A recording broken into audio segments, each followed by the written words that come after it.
সোনকালে আৰু আমি বিধায়কক ক'লেও সিহঁতে কয় ইলেকশ্যন আগত আহে হৈ আছে বুলি কয় আজিলৈকে হোৱা নাই তো অতি সোনকালে হ'ব লাগে নহ'লেতো আমি কাৰ্যসূচী লোৱা বাধ্য হ'ব ৰাইজে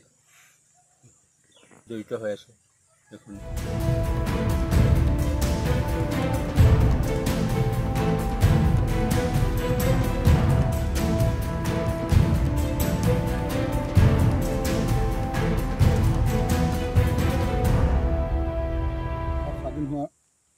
আজি কেইবা বছৰ হৈ গ'ল তথা অমৃত মহোৎসৱ পালন কৰিছে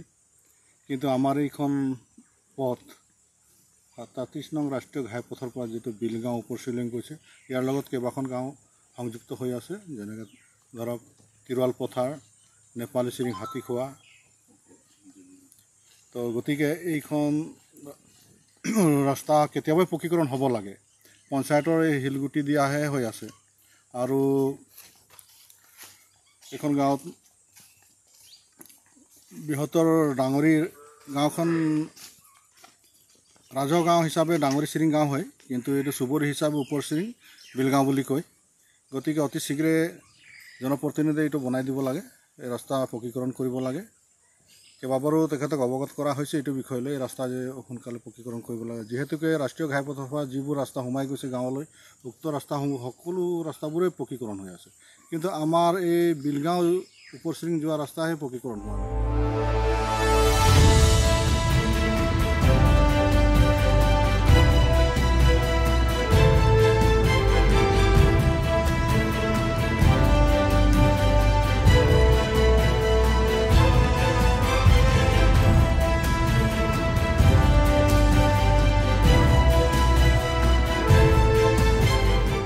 জৰাজীৰ্ণ অৱস্থা কৈতো শেষ কৰিব নোৱাৰি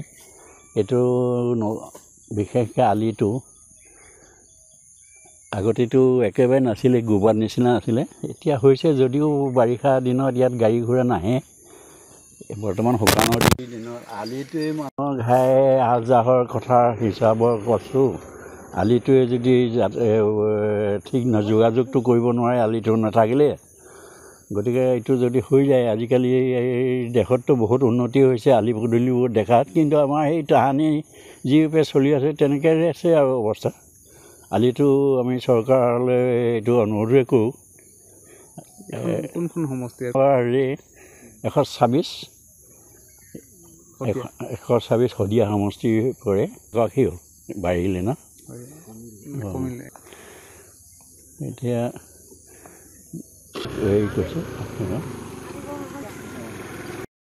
যিকোনো খবৰৰ বাবে যোগাযোগ কৰক 7099017330 অথবা 7099017990 নম্বৰত।